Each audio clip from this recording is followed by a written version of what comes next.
नमस्कार दोस्तों, मैं राकेश कुमार चौहान स्वागत करता हूं आप सभी का नेक्स्ट फेम यूट्यूब चैनल में। आप सभी भली भांति परिचित होंगे कि हमारा देश एक बड़े बदलाव की ओर बढ़ रहा है। इसी बदलाव में हमारे देश में एजुकेशन पॉलिसी को चेंज कर दिया गया है। लास्ट एजुकेशन पॉलिसी जो थी हमारे कंट्री की थी वो 1986 की पॉलिसी थी। मतलब 34 साल बाद एजुकेशन पॉलिसी को चेंज कर दिया गया 2020 में। और इस एजुकेशन पॉलिसी में क्या नया है, पिछले में क्या था? पिछला जो एजुकेशन सिस्टम था वो 10+2 के बेस पे था। अब जो एजुकेशन सिस्टम है वो 5+3+4 पर है।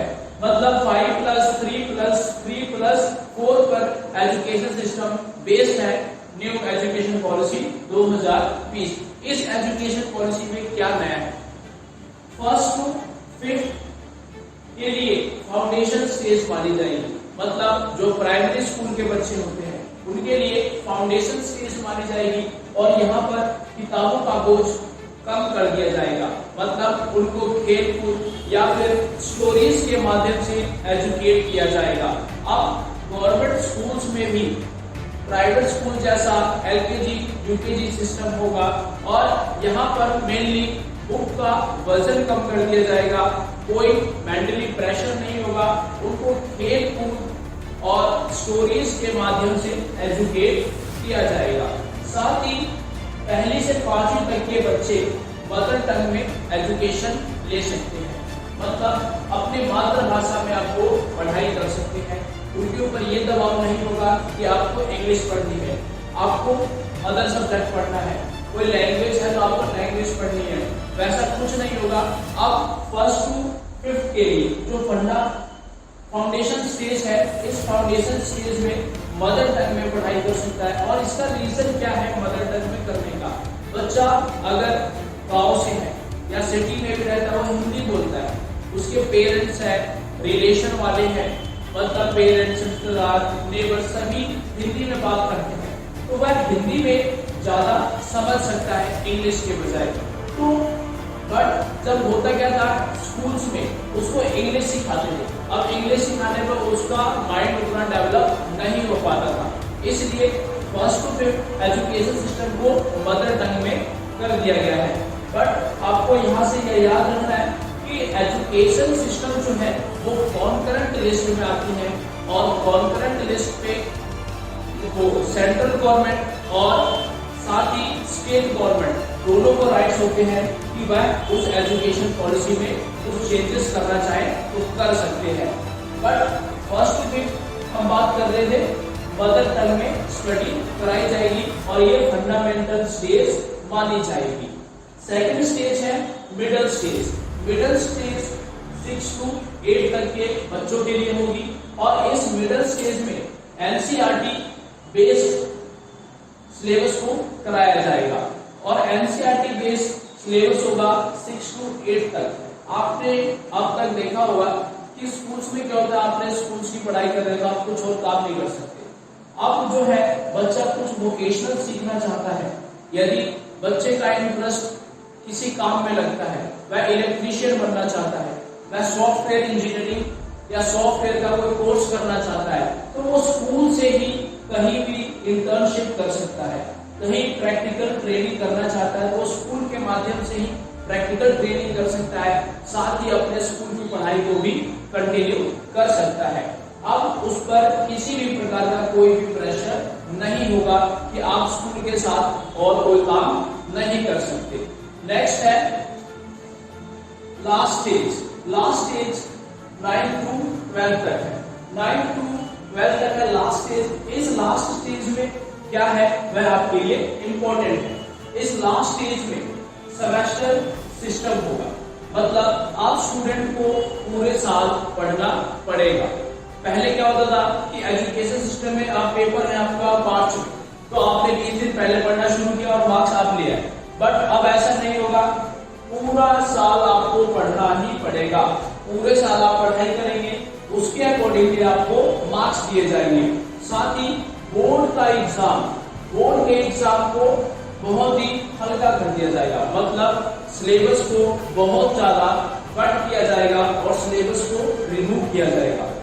बट सिलेबस में जो मैथ्स है, साइंस है, हम कुछ भी पढ़ रहे हैं तो वहां पर कुछ फंडामेंटल चीजें होती है, उनको खत्म नहीं किया जाएगा।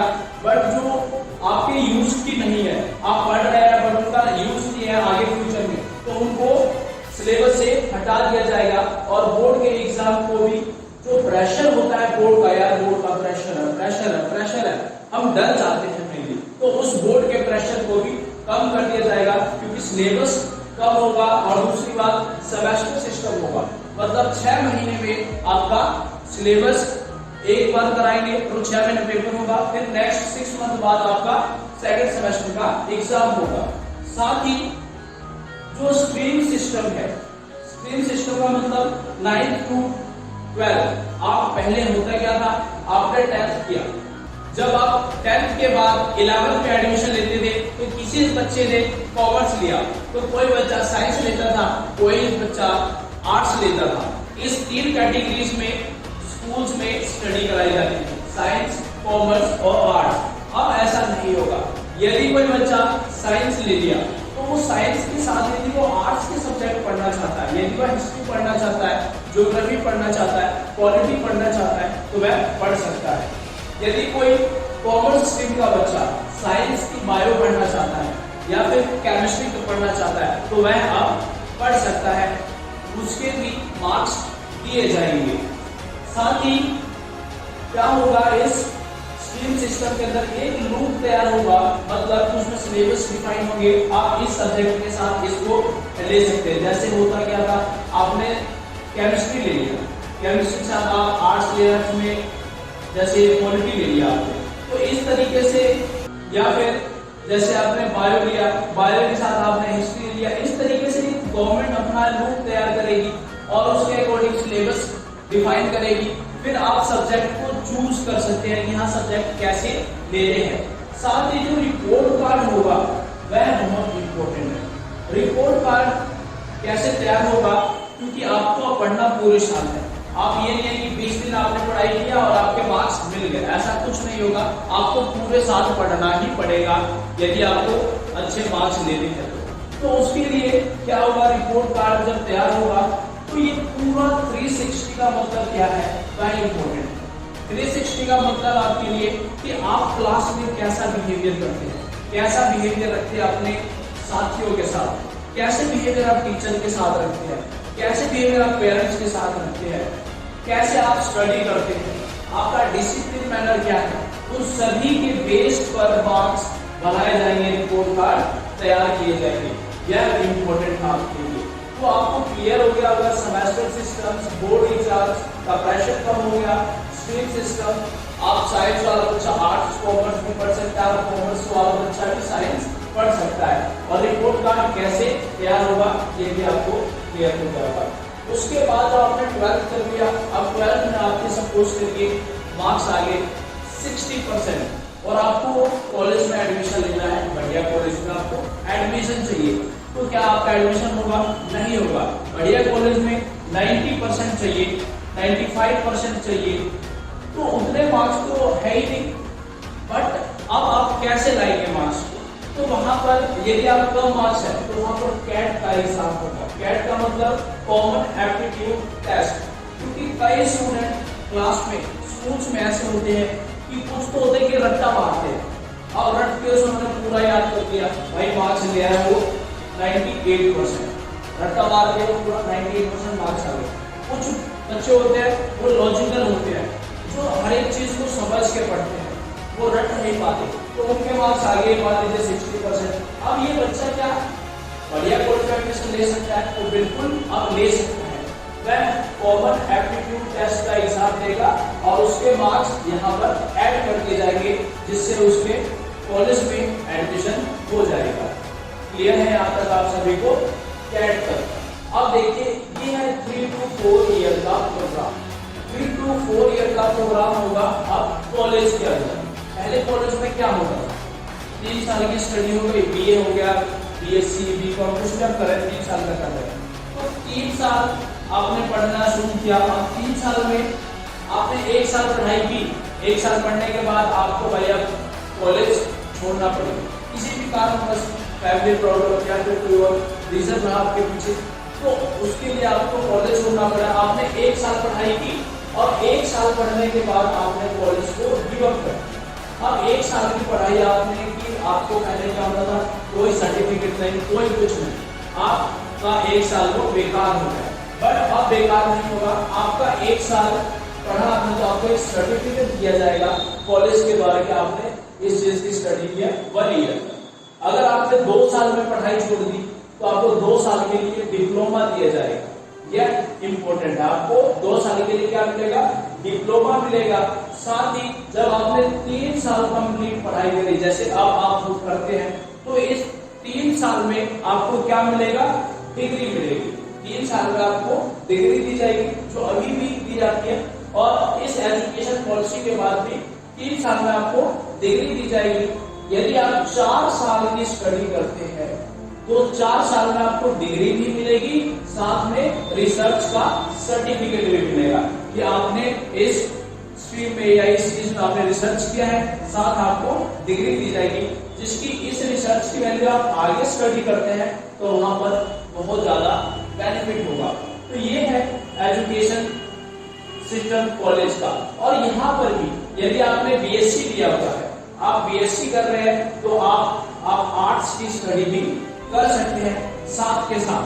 और जैसे ही आप बीएससी कर रहे हैं और आर्ट्स दोनों पढ़ाई कर रहे हैं, तो इन दोनों सब्जेक्ट्स में आप क्या क्या पढ़ रहे हैं उनके भी मार्क्स जोड़े जाएंगे। जैसे एक बैंक क्रेडिट लॉकर बनाया जाएगा, जैसे एक लॉकर सिस्टम होगा कि आपने इस सब्जेक्ट की पढ़ाई करी, इसकी पढ़ाई करी, तो सभी के मार्क्स आपके मार्कशीट पर तैयार करके दिए जाएंगे।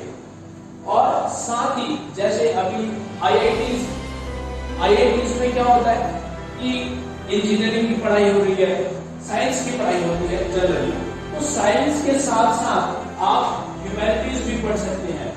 साइंस के साथ साथ आप ह्यूमैनिटीज के सब्जेक्ट भी पढ़ सकते हैं, इतिहास पढ़ सकते हैं, पॉलिटी पढ़ सकते हैं आप इस एजुकेशन पॉलिसी के द्वारा। यह सभी बातें इंपॉर्टेंट है आपको एजुकेशन पॉलिसी से रिलेटेड। साथ ही अभी आपने बीए किया,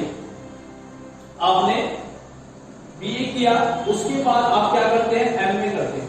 फिर आपको अगर पीएचडी करनी है, आपको जब पीएचडी करनी है तो आप क्या करते थे, पीएचडी के लिए आपको बीच में एमफिल करना पड़ता था, बीच में एमफिल करना पड़ेगा अगर आपने पीएचडी करनी है तो। अब आपने बीए 3 साल के लिए किया, अब यहां से यदि आप 4 साल के लिए बीए करते हैं तो यहाँ पर एमए 1 साल की हो जाएगी, आपकी 1 साल की एमए हो जाएगी, और एमफिल नहीं करना पड़ेगा।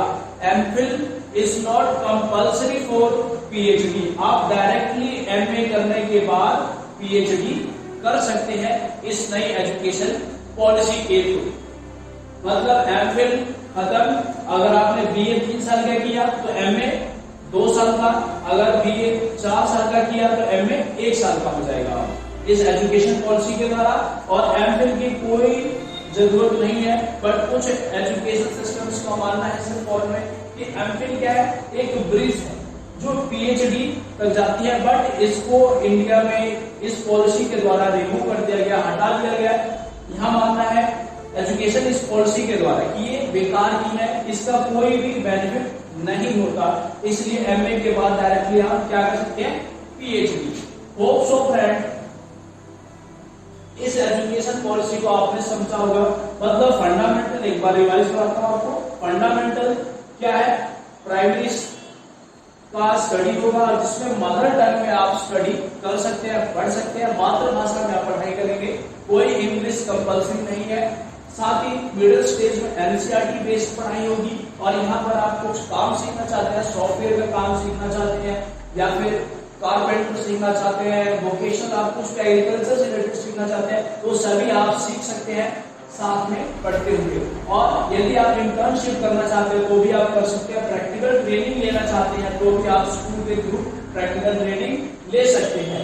यदि आप लास्ट स्टेज की बात करो 9 to 12 तक, तो यहाँ स्ट्रीम सिस्टम होगा, साल में 2 बार पेपर होगा, और उन दोनों के मार्क्स आपके रिपोर्ट कार्ड पर जोड़े जाएंगे।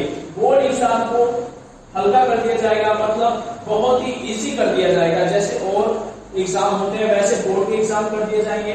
स्ट्रीम सिस्टम को हटा दिया जाएगा, मतलब आप बीए का आर्ट्स का बच्चा साइंस पढ़ सकता है, साइंस का बच्चा कॉमर्स भी पढ़ सकता है। रिपोर्ट कार्ड 360 डिग्री पर तैयार होगा, जिसमें आपके बिहेवियर, डिसिप्लिन, आपका मैनर, स्टडी कैसे करते हैं, उन सभी को देखते हुए रिपोर्ट कार्ड तैयार होगा। और कॉलेज सिस्टम क्या है, 4 साल का, और 4 साल में जब एडमिशन नहीं हो पाता किसी कॉलेज में, आप कैट का एग्जाम देकर एडमिशन ले सकते हैं। यदि आप कॉलेज में 1 साल की पढ़ाई करके छोड़ देते हैं तो आपको सर्टिफिकेट मिलेगा, 2 साल की पढ़ाई करके छोड़कर डिप्लोमा, 3 साल की तो डिग्री, और 4 साल पढ़ते हैं तो रिसर्च के साथ साथ, रिसर्च सर्टिफिकेट के साथ साथ आपको डिग्री का सर्टिफिकेट भी दिया जाएगा। और एमफिल को खत्म कर दिया गया है, अब डायरेक्ट आप मास्टर्स के बाद पीएचडी कर सकते हैं। थैंक यू फ्रेंड्स, इस एजुकेशन पॉलिसी को आपने वॉच किया और होप सो कि आपको इस एजुकेशन पॉलिसी के बारे में सभी बातें क्लियर हो गई होंगी। Thank you very much.